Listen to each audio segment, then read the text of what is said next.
Itu selesai sholat subuh langsung mulus-mulus tuh istri saya, langsung mulus kita bawa ya kan di bidan. Nah bidannya pun nyampe kaget bang. Ada keanehan. Keanehannya di apa? Di ari-ari. Kenapa hari-harinya? Ari-ari kan bentuknya bulat ya, kayak piring.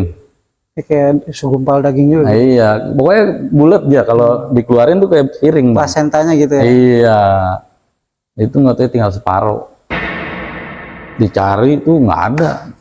Bidannya sampai bingung. Pokoknya kita nggak tahu tuh kuntilanak kok aneh gitu, nggak kayak yang lain gitu.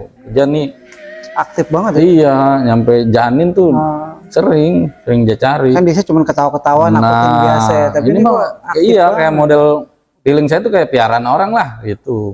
nyari tumbal. Iya buat kesaktian atau apa gitu. Yang ahli ruqyah pun nyampe dipanggil, itu nyampe yang ruqyah diledekin sama itu. Bikin ngedown aja mental Iya. ya. Di ngaji diikutin. Padahal posisi kata orang tua almarhumah ini anak nggak lancar buat ngaji tuh kurang ini. Kurang ya. Iya, tapi apal semua ayat-ayat. Pas kerasukan tuh keluar semua tuh ayat tuh. Ini diikutin malah diledekin katanya. Nah hari kelima kejadian tuh naas juga tuh bang. Ya kan menurut saya tuh paling naas tuh. Jadi pas mau dikasih makan atau minum gitu ya, itu sendok kan masuk.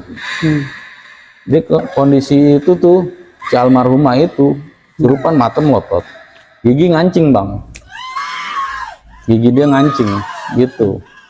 Nah pas dipaksa tuh buat masukin makanan atau minuman,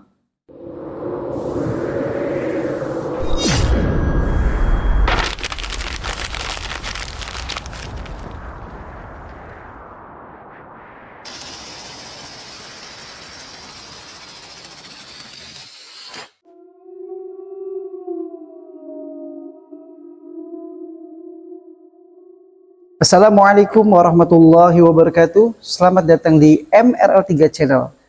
Malam ini kita masih di Kedoya bersama Bang Barna. Bang Barna masih mau melanjutkan perjalanan spiritualnya. Langsung aja kita sapa Bang Barna. Assalamualaikum Bang Barna. waalaikumsalam. Gimana nih? Masih sehat nih? Masya Allah nih. Alhamdulillah. Kan ente tuh kemarin udah cerita ya. Boleh nggak dilanjut lagi nih ceritanya? Yang katanya ente nih satu keluarga itu turun-temurun pengobatan batinnya dan lahirnya juga ya. Karena ada pengobatan herbal juga ya. Boleh nggak cerita tentang asal mulanya ente tuh jadi punya ini ilmu pengobatan tuh dari mana nih? Kalau ditelusurin ke atas gitu. Kalau buat ditelusurin sih ini bang ya. Kalau saya tahu kan emang dari cerita orang tua awal mulanya. Jadi orang tuanya itu cerita katanya kumpi saya sih dulu emang nyareatin juga di Kedoya juga cukup inilah punya nama ya. Di sini dikenalnya dipanggilnya tuh Kong Naseh namanya. Kong Naseh. Naseh. Iya. Awalnya dari dia. Ya kan yang saya bilang dia sejarahnya dulu kan emang bekas pejuang juga kan. Nah setelah kemerdekaan dia mulai menjalani media pengobatan alternatif. Tokoh Ya kan? nasional juga ya. Allahu alam kita nggak tahu bang kalau masalah dia pejuang atau gimana pahlawan kita nggak tahu. Tapi setahu saya cerita dari orang tua begitu katanya dia itu emang sempat ngikut di peperangan Belanda tuh sempat ngikut. Nah setelah Indonesia merdeka baru dia mulai mengadakan pengobatan di rumah. Nah itu cukup terkenal juga sih di Kedoya pada masa dia gitu. Nah setelah itu kan turun ke engkong saya dah tuh ya, itu kan kumpi saya nih ke engkong saya. Tapi engkong saya nggak terlalu kayak dia, soalnya dia kan di sini kenalnya sebagai ulama juga lah, istilahnya tokoh agama yang dituakan sebagai sesepuh, ya kan. Jadi engkong saya ini namanya Haji Satiri, dikenalnya Haji di sini. Satiri ya. Iya. Insya Allah harus Kedoya mah kenal, tahu Tokoh masyarakat gitu, juga ya? tokoh masyarakat di Kedoya. Nah, kenapa tuh jatuhnya langsung ke saya tuh saya juga nggak paham bang, itu saya nggak ngerti gimana. Ya, tahu-tahu kita kok, ya itu yang saya bilang, saya kayak kebawa arus aja. Kita pun nggak ada niatan buat nurunin. Mungkin ya Allah udah qadarullah ya, kita udah dipilih, ya udah mau nggak mau kita jalanin, ya kan, untuk ngebantu orang, nolong orang juga, gitu dari media pengobatan itu. Nah, selain itu, kumpi saya ini dia kerabat deket dari Eyang Haji Sakti Kudratullah, Di mana tuh? temen deket. Nah, saya ceritain nih awal mula pertemuan dia, ya kan. Jadi dulu tuh Eyang Haji Sakti Kudratullah ini sempat ngelakon bang, masuk ke Kedoya tuh ngelakon. Ngelakonnya itu seperti orang mayat yang dibuang dalam kondisi yang luka-luka, orengan, segala macem tuh. Pokoknya udah tergeletak tuh di pinggir parit tuh. Waktu itu deket kebun kumpi saya. Depan rumah kumpi saya kan ada kebun tuh di situ. Itu awal mula yang nemuin juga warga situ, pada teriak-teriakan lah, minta tolong ya kan, katanya ada mayat. Nah, setelah kumpi saya datengin, dicek, ternyata masih hidup. Tuh awal mula pertemuannya. Setelah itu dibawa dah tuh bang, ceritanya nih ke rumah kumpi saya. Saya dirawatin, ya kan, ya kan, diobatin semua tuh, dibersihin luka-lukanya sama kumpi saya. Nah, tengah malam ceritanya kumpi saya bangun nih, nggak sengaja dia ngintip jendela. Kan orang dulu kan kalau naruh orang di luar bang, ada balai di depan rumah itu ada bang, ya kan, ditaruh tuh di balai di luar rumah di teras. Nah, kong saya ngintip tuh jam 12 malam tuh ngintip. Setelah dilihat nggak tahu udah berjubah bang, dalam keadaan sholat tuh. Nah, besok paginya tuh orang udah nggak ada, hilang gitu. Nggak tahu nih ya, gitu kata kumpi saya nih bukan orang sembarangan, ya kan. Nggak lama kemudian muncul lagi, yaitu dalam keadaan dia sudah beda lah, ya kan, dengan wujud yang beda. Maksudnya bukan kayak gembel lagi, bukan kayak orang sakit lagi. Itu ditemuin parah bang, dalam keadaan telanjang, luka-luka. Itu kita diceritain tuh sama orang tua saya begitu awal mula pertemuannya. Nah, kemarinnya udah tuh berteman tuh, ya kan. Saya nggak tahu, Allah alam ya kan, namanya orang-orang gitu saling ketemu kita juga nggak tahu.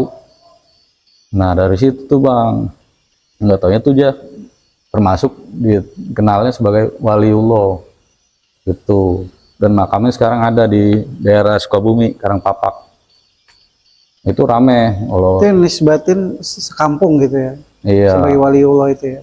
bukan kampung Kedoya doang, nggak tahu banyak dari berbagai penjuru tuh, masing-masing versi ceritanya beda-beda. Allah alam ya. Ya Allah alam, tapi dengan satu orang ini gitu. Ada yang bilang dia dulu di Tangerang pernah jadi lurah. Bahkan dia tuh, saya punya dokumen dia juga lengkap di situ, dia anggota DPR MPR pada masa Soeharto itu. Dia nggak taunya anggota DPR MPR, lengkap itu biodatanya kita punya, ya sampai foto-fotonya kita punya, karena kita termasuk paling deket dah bang.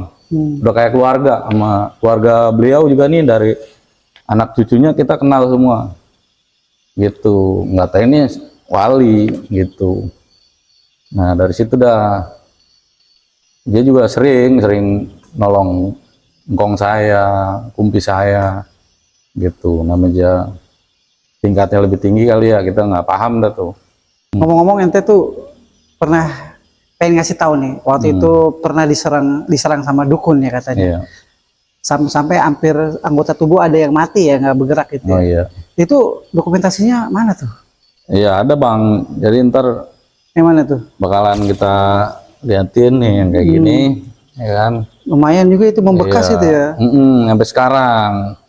Dan luka dari korbannya pun saya ada, ntar kita ituin, kita kasih tahu. Nah itu termasuk yang Iya. salah satu yang Yang- ente dapat yang serangan lumayan ya, lah, lumayan iya, ya. lumayan. Sampai hampir sebulan ya.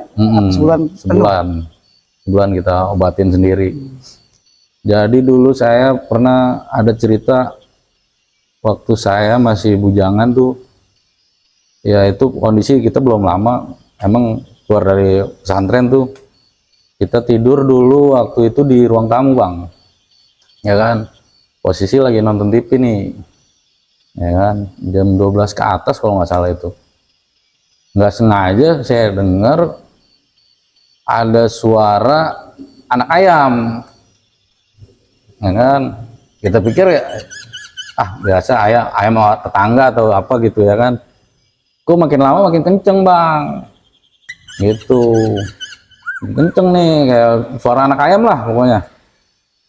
Nah setelah itu kita penasaran, kita keluar rumah, ya kan, depan rumah saya kan ada pos tuh ya, pos hansip di situ, posisinya depan rumah saya pos hansip, saya duduk di situ bang, saya cari nih celak celinguk, di mana nih sumber suaranya. Pas saya nengok ke atas bang, itu nggak tahu ya, ada kuntilanak di atas genteng tetangga rumah saya. Siapa tuh yang ngeliat? Anda doang apa yang lain juga? Posisi itu malam saya sendiri, emang udah sepi, udah nggak ada orang. Ya, dan hansipnya ini pun kita nggak tahu apa dia lagi patroli atau kemana. Posisi saya sendiri, kita kaget ya kan, ada kuntilanak, ya kan. Nah posisi karena kayak saya udah terbiasa ya bang ya sama yang begitu-begitu, saya tuh nggak ada perasaan takut bang. Iya, malah saya melo-melin. Iya, kita bilang ngapain di atas, ya kan, jangan di sini, jangan ganggu, ya kan, orang pada mau istirahat, ya kan. Dan dia tuh kayak ngeliatin ke saya bang, natap saya lah, ya kan, kayak tampang kesel gitu kan, pokoknya serem dah, wujudnya serem. Nah kita ambil tuh batu bang, dan kita bacain doa, kita timpah gitu. Kena. Terbang bang, itu kayak spray bang gitu, ya kan, terbang pindah. Udah tuh malam aman.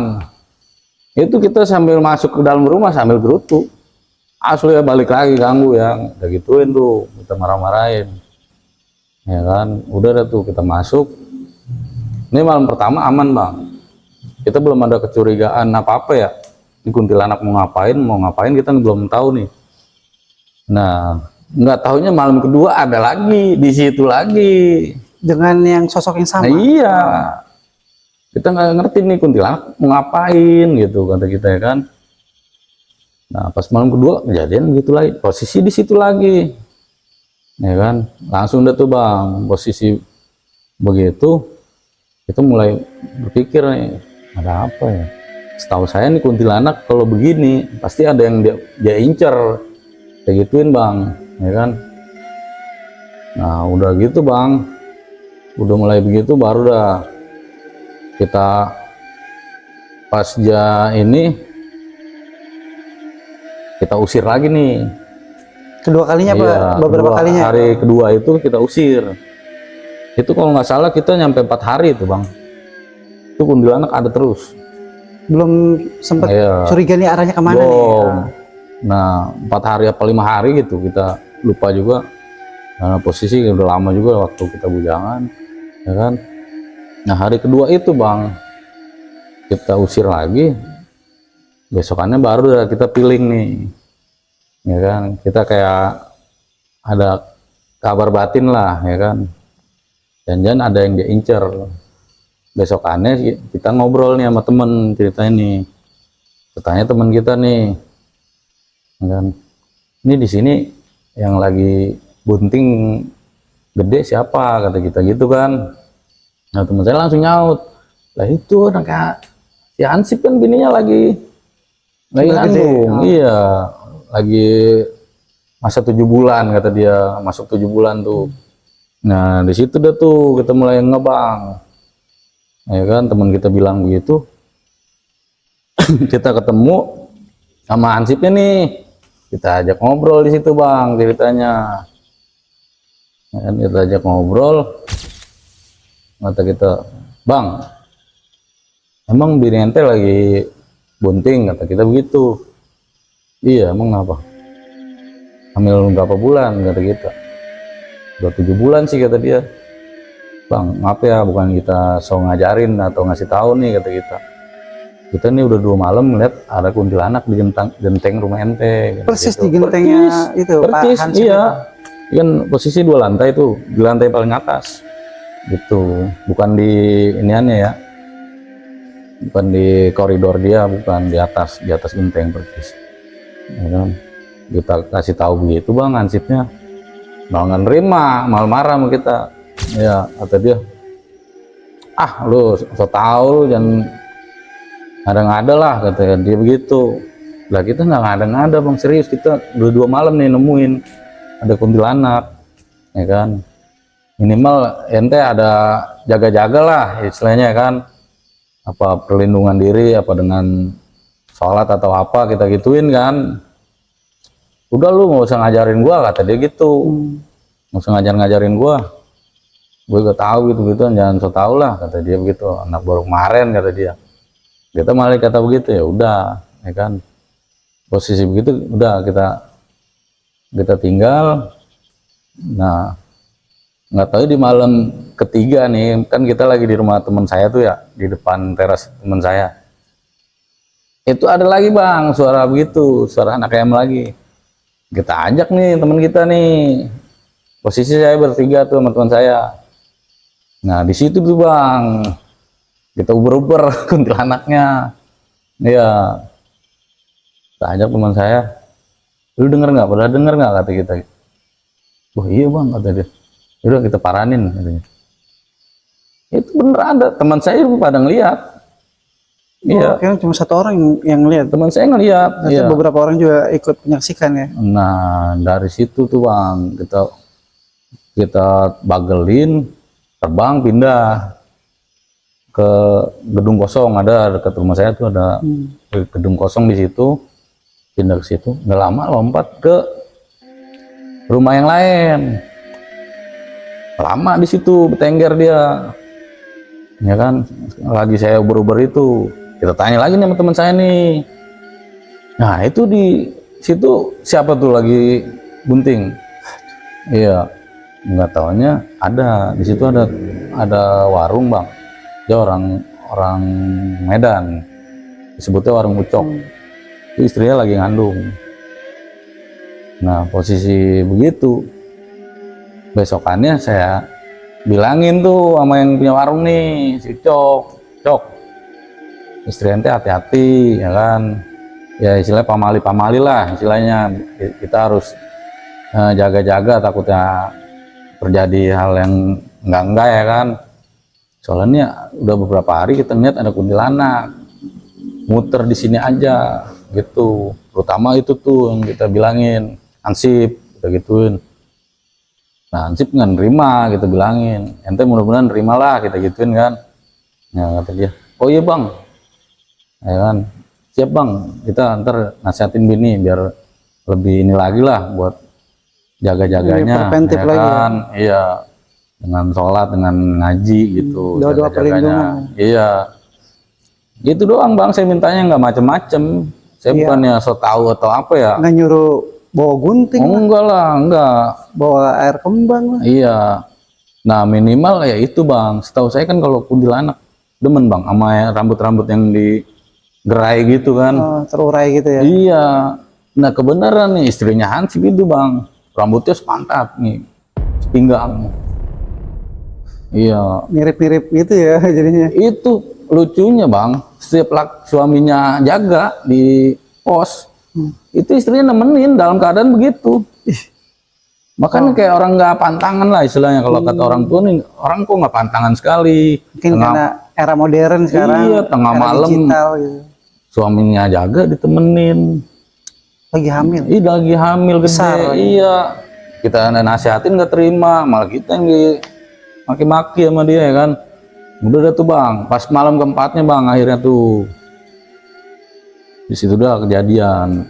Kita kan waktu itu malam keempat itu kita ada acara di luar, ya kan, diundang sama orang. Itu kita pulang jam 2 malam bang.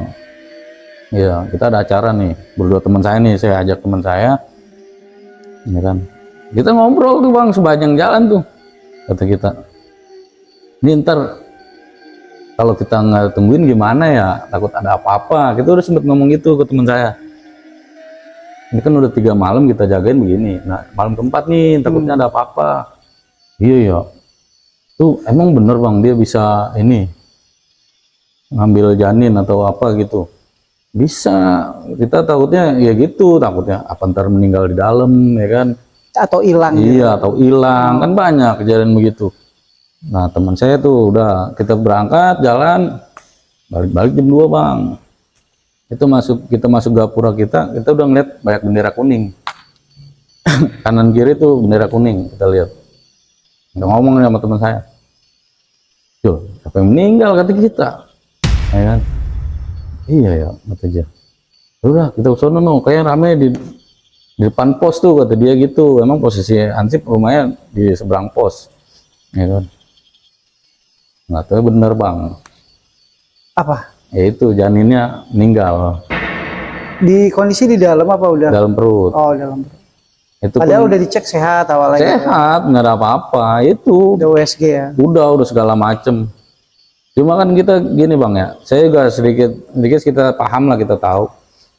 Kalaupun dia keracunan karena ketuban, kondisi pasti kan bayi biru ya kan, atau kayak kehijauan gitu ya kan, keracunan ketuban, air ketuban. Itu medis lebih paham lah. Ya. Iya, intinya begitulah. Cuman pas kita kajian nih, kita nyelawat, kita lihat, kita buka, itu kayak kuning bang, bayinya kondisi kuning. Kalau setahu saya nih ya, pengalaman saya kalau kuning ya kayak mati sawan lah istilahnya gitu. Ini bayinya mati sawan, dalam keadaan sawan. Itu pun kita dapat cerita katanya awal mulanya ya itu udah nggak ada reaksi, tahu-tahu nggak ada reaksi tuh tengah malam itu. Iya, akhirnya dibawa, dilarin rumah sakit, katanya udah meninggal bayinya dalam perut. Itu akhirnya dikeluarin. Kuret ya. Iya, akhirnya orang tuanya selamat, anaknya enggak. Udah kejadian itu ya udah, akhirnya tuh besokannya Hansipnya baru sadar. Iya benar juga apa yang lu bilang gini. Ya, makanya bang, kita tuh kalau nasihat tuh jangan lihat orangnya, kata kita gitu ya kan. Sampai saya gituin bang, abang tuh jangan lihat dari orangnya. Iya, saya Masih muda. posisi masih muda atau apa, jangan ya kan. Jangan abang sepelein, nasihat sekecil apapun abang terima kalau itu baik, kita gituin kan. Kan nggak ada salahnya ya kita. Iyalah. Preventif, jaga-jaga itu. Emang setiap saat emang kita diperintahin emang suruh berhati-hati ya. Iya, kita kan bukannya bercanda, bukannya main-main, ngasih tahu juga. Kita gituin, ya kan, kata setelah itu ya udah, gue minta maaf nih, kata dia gitu. Iya, besok-besok jangan, kata kita, dengerin omongan orang. Jangan langsung dimentahin gitu aja. Udah dah tuh, dari situ dia sadar, minta maaf udah. Akhirnya begitu bang. Tapi sebelumnya ada laporan nggak? Ada yang pernah jadi korban sebelumnya Pak Hansip ini? Kalau Apa baru-baru itu aja? posisi kayak gitu, kita kan namanya kita baru pulang di rumah bang ya, kita nggak tahu kejadian sebelum-sebelumnya. Kan kita kan emang waktu itu kan lagi mukim, lagi mondok, kita nggak tahu tuh bang kondisi begitu. Oh, bukan di wilayah Anda itu ya? Di wilayah saya, cuma kan saya kan nggak di rumah, kita nggak tahu berita apa kita nggak tahu. Nah kebenaran kita udah di rumah, kita ada kejadian gitu, kita kaget, gitu bang. Terus habis itu masih ada kelanjutannya nggak, kejadian itu lagi berlangsung apa udah itu aja? Ada sih bang, ada, cuman ya pernah ada kejadian malah nih ya bang ya, di diri saya sendiri, istri saya waktu itu. Kan udah lama, waktu saya bujangan ke nikah itu kan jaraknya jauh. Jauh ya? Iya, itu kejadian di istri saya. Alhamdulillah selamat, saya jaga. Iya, jadi ceritanya tuh awal mulanya istri saya dalam kandungan 9 bulan, udah dikit lagi mau melahirkan itu. HPL. Dan malah prediksi dokter 2-3 hari lagi gitu bang, posisinya nih udah siap lahir lah istilahnya. Nah itu pas malamnya tuh bang kejadiannya, waktu itu depan rumah saya kan emang jalan buntu ya, nggak ada orang mondar mandir. Nggak mungkin orang lewat gitu. Iya, pokoknya jalan buntu lah, ya kan. Itu kejadian jam 2 malam saya mendusin, gara-gara ada suara itu orang mondar mandir depan rumah saya. Saya nggak berpikiran ke goib ya, gitu, takutnya maling atau apa ya kan. Ya kan, dari situ kita buka tuh pintu, nggak ada siapa-siapa bang. Nah kita udah langsung feeling ke situ tuh, istri kita lagi ngandung ya kan, 9 bulan. Nah kejadian itu bang, saya ambil wudhu, sholat malam, itu saya bacain Yasin Fadilah nyampe subuh. Saya jagainnya itu, saya bentenginnya itu di depan perut istri saya tuh, percis saya ngajin Yasin Fadilah di situ, kita bacain, ya kan. Nggak taunya posisi ya, mungkin kita udah telat bang ya, gitu. Telatnya kenapa bang? Kemungkinan tuh dari jam 1 tuh emang udah mulai ini, soalnya istri saya tuh, saya kebangun gara-gara istri saya udah ngerasain kayak gelisah gitu tidurnya, ya kan. Itu anehnya kenapa bang? Besoknya pagi nih kita bawa, ya kan. Itu selesai sholat subuh langsung mulus tuh istri saya, langsung mulus kita bawa, ya kan, di bidan. Nah bidannya pun nyampe kaget bang. Ada Keanehannya di apa? Di ari-ari. Kenapa hari-harinya? Ari-ari kan bentuknya bulat ya, kayak piring. Kayak segumpal daging juga. Nah, iya, pokoknya bulat ya, kalau dikeluarin tuh kayak piring. Plasentanya gitu ya? Iya, itu nggak tahu tinggal separuh. Dicari tuh nggak ada, bidannya sampai bingung. Padahal dia menyaksikan dari awal itu ya, keluarnya itu ngeliat, tapi kok udah setengah gitu. Iya, separuh. Hari-hari itu tinggal separuh. Hilang atau itu anak saya yang gitu. pertama itu kejadiannya. Di situ udah tuh bang, wah, alhamdulillah masih selamat nyawanya, ya kan. Cuman hari-harinya aneh gitu, setengah. Sampai emak saya pun semua baru ini kok ngeliat hari-hari separuh doang katanya. Gitu. Allah alam ya bang ya, kita nggak tahu dah. Iya, karena kita sujon medis sama, aja bingung juga, apalagi kita iya, gitu. bidan pun bingung. Apalagi Saya baru ini nyaksiin katanya ada hari-hari kok cuma setengah gitu. Sampai dicari tuh nggak ada bang, takutnya hancur di dalam atau apa kan. Juga ya. Dibersihin semua nggak ada bang, bersih gitu. Misterius banget. Iya, jadi ya nyampe sekarang pun feeling saya masih ada, masih berkeliaran gitu. Tapi itu kuntilanak itu disuruh apa emang dia begitu tugasnya? Apa ada yang nyuruh kayaknya? Kalau saya sih nggak mau sujon ya.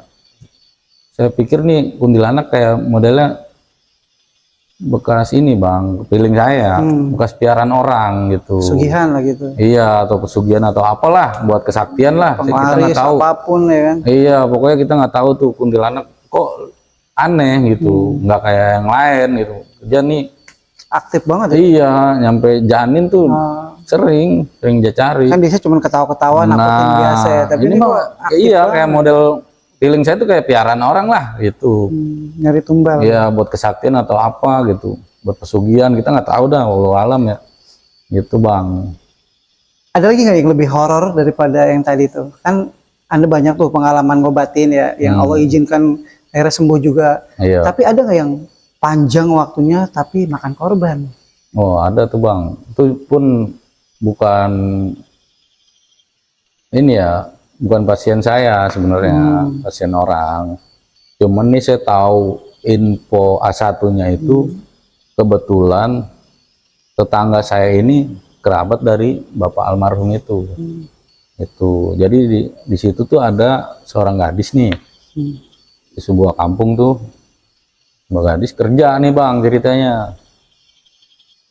kerja sebagai SPG. Gitu. Saya dengar kabar semua detail nih dari tetangga saya. Karena dia sempet minta tolong ke saya buat nolongin almarhum nih, ceritanya almarhumah nih. Ya kan? Cuman saya kan begitu Bang, saya orangnya kalau bukan dari pihak keluarga langsung yang meminta, saya nggak mau nawarin diri, saya nggak mau gitu. Udah saya jelasin ke dia juga, kalau mau orang tuanya yang kemari, bukan kita sombong ya. Emang takutnya saya dikiranya ria, takabur ya kan, sombong segala macem kalau kita nawarin diri. Nah di situ dapat yang ya kan. Nah, singkat cerita nih, saya tuh tahu ceritanya itu. Cerita ini SPG ini nih, si gadis ini diajak liburan sama bosnya, semua karyawannya tuh, ya kan. Nah di tempat liburan ini Bang, ceritanya dia tuh ada berapa karyawan tuh berenang Bang, di kolam renang. Nah setelah di kolam renang itu Bang, terjadi kesurupan massal. Nih ceritanya kesurupan massal. Jadi ada 7 orang katanya yang kesurupan, termasuk yang ini nih, yang nggak di sini nih, yang jadi korban.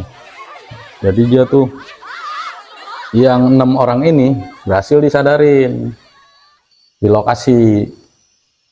Nah yang satu ini nih Bang, yang nggak ketolong, dia masih kesurupan terus sampai dibawa ke rumah pun masih keadaan begitu Bang. Gitu ceritanya, ya kan, dibawa ke rumah, dipanggil tuh orang-orang yang ngerti, Ustadz tahu-tahu apa gitu ya kan, yang ahli ruqyah pun nyampe dipanggil gitu Bang.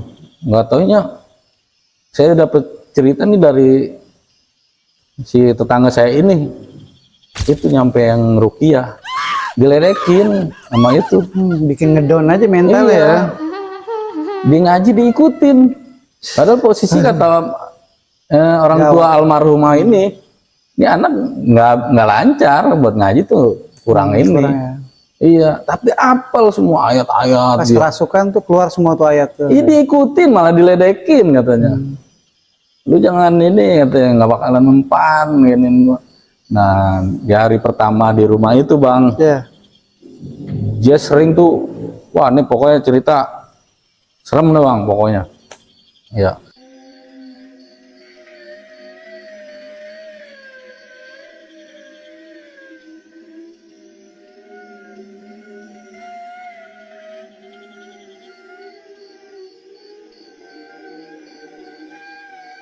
Tetangga rumah Ahli dia. metafisik juga pada di situ. Iya, Kumpul ya. pokoknya rame lah. Ini kesurupan nih Bang, nggak tahu nih dia nyampe seminggu Bang. Itu berlangsung tuh Iya, 24 jam seminggu sehari. terus. Hampir Iya, nggak sadar-sadar itu. seminggu. Dibilangnya kayak jinnya kuat lah istilahnya kalau bahasa ininya. Bahasa mereka lah. Iya. Padahal emang lemah.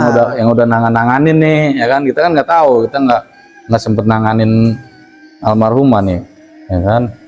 Udah tuh, udah diruqyah segala macem, dipanggil orang ini itu. Nah hari pertama itu dia sempet nyakitin diri Bang, ngebenturin pala ke tembok lah segala macem tuh, ngamuk, rontak, nyakar segala macem tuh, pokoknya udah nggak bisa dikendaliin, ya kan, di hari pertama ya kan. Terus tuh diruqyah. Nah hari keduanya akhirnya keluarga udah kewalahan, diiket Bang, diiket tuh, diranjang kaki tangan tuh semua diiket. Itu kondisi udah wujudnya kayak udah bukan dia lah, udah nggak ada auranya sama sekali gitu pokoknya. Nah serem dah pokoknya. Nah udah gitu Bang, diiket itu terus tuh masih berontak sampai ininya pada luka, pada lecet ya? Iya, karena berontaknya itu saking kencengnya. Pasti keluarga panik banget itu ya. Nah iya, Karena orang yang tercinta menderita seperti itu berangsur Iya. hampir seminggu lebih ya. makanya. Nah dari situ udah tuh Bang, wah ada apa nih. Nah tetangga saya tuh terus tuh Bang ngebujukin saya, katanya, Bang tolongin dah Bang, kasihan ya kan, ini udah masuk hari ketiga, kata dia. beneran gitu, bukan nggak mau nolong kata kita gitu ya kan. Coba dah ente omongin dulu sama keluarganya. Nah nggak tahu dia omongin, tanggapan keluarganya ya nggak tahu ya gitu, apa dia nggak kenal saya atau gimana ya Atau kan. mungkin udah ada yang nanganin gitu. Iya, kedua emang udah banyak yang nanganin juga. Akhirnya tuh engkongnya pun nyampe nyerah bang, udah manggil siapa aja kagak ada yang mempan itu. Nyampe engkongnya bilang udah coba gua aja, barangkali mau gua ini gitu. Ada engkongnya, emang katanya sih engkongnya orang ini juga, kita nggak tahu ya kan. Iya, orang bisa. Orang paham ya. Akhirnya nggak mempan juga tuh bang, ya kan. Nah hari kelima kejadian tuh naas juga tuh bang, ya kan. Menurut saya tuh paling naas tuh, jadi pas mau dikasih makan atau minum gitu ya, itu sendok kan masuk. Di kondisi itu tuh si almarhumah itu surupan mata melotot, gigi ngancing bang, gigi dia ngancing gitu. Nah pas dipaksa tuh buat masukin makanan atau minuman, ya kan, sendok masuk, ditarik tuh bang, ditarik, lidahnya pun ikut keluar. Astaga. Nah di situ dah tuh bang, truk putus di situ. Pokoknya wah udah ini dah, nggak bisa. Paling serem dah, kejadian paling serem tuh, kesurupan paling terlama dah menurut saya tuh, seminggu itu. Ya akhirnya hari keenamnya meninggal. Jadi Nggak nggak tahu. sampai seminggu ya? 6 Nah hari keenamnya itu emang sempet emaknya nyerah tuh kan, akhirnya nyampe ngomong iya tuh ke tetangga saya, udah tolong dah panggil Bang Barna gitu kan. Nah posisi saya mau dateng itu nggak tahu, udah. lewat nggak ketolong gitu bang. Ya tragis dah. Ya dengar-dengar sih katanya nih anak emang kayak sih dibuat tumbal gitu. Kalau Di yang tempat wisata itu ya, yang ada enggak dari bosnya ini. Kalau feeling dari keluarganya gitu. Oh, Katanya nih anak emang dijadiin buat tumbal.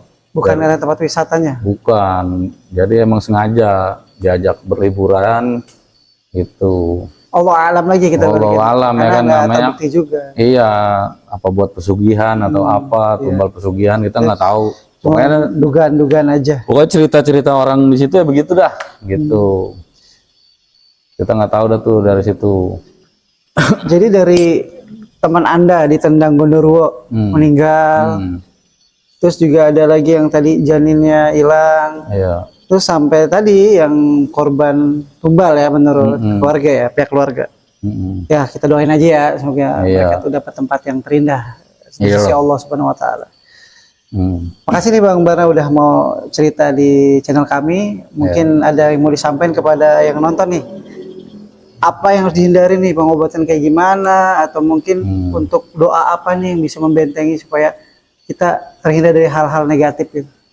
Ya intinya bang, kita banyakin doa aja sama ibadah, diperbanyak itu aja, ya kan.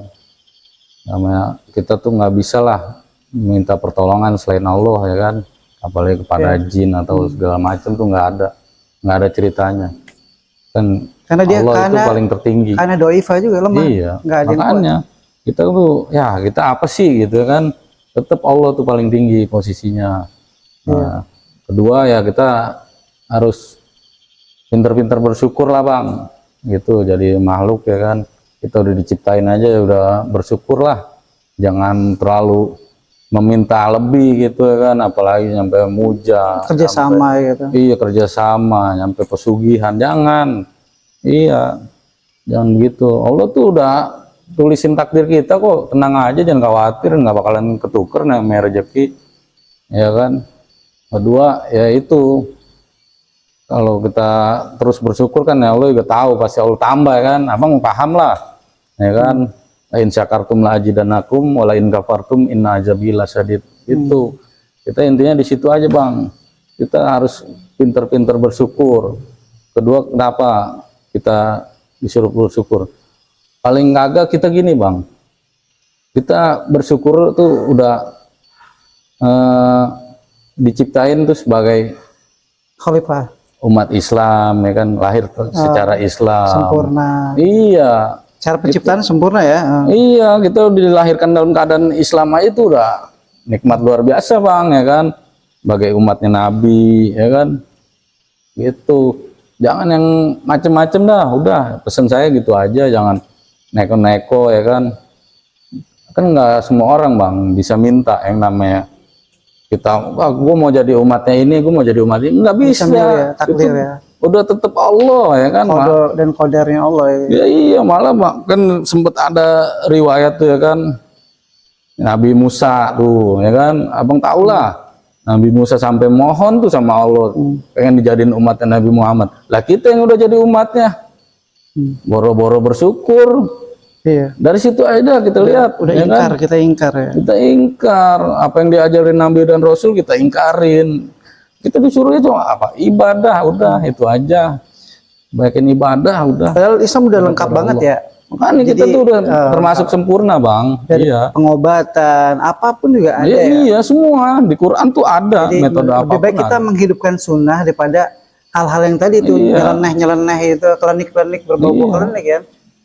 Kedua kayak gitu, kita mungkin doa kita salah kan begitu bang, ya kan? Apa kita berdoa ke Allahnya tuh mintanya rezeki, ya kan? Rezeki kan banyak bang, nggak harus buang doang. Iya benar. Sehat aja rezeki. Kita tuh minta sama Allah tuh ya fadlillah lah. Punya Ya kan? anak yang nurut aja. Anugerah, kita minta anugerah dari Allah.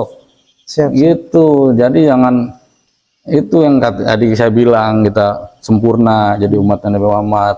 Nabi Musa yang dia nyampe memohon kepada Allah ya kan, ya Rob ij'alni min ummati Muhammad tuh. Nabi Musa nyampe memohon, ya Allah jadikanlah aku bagian dari umat Nabi Muhammad.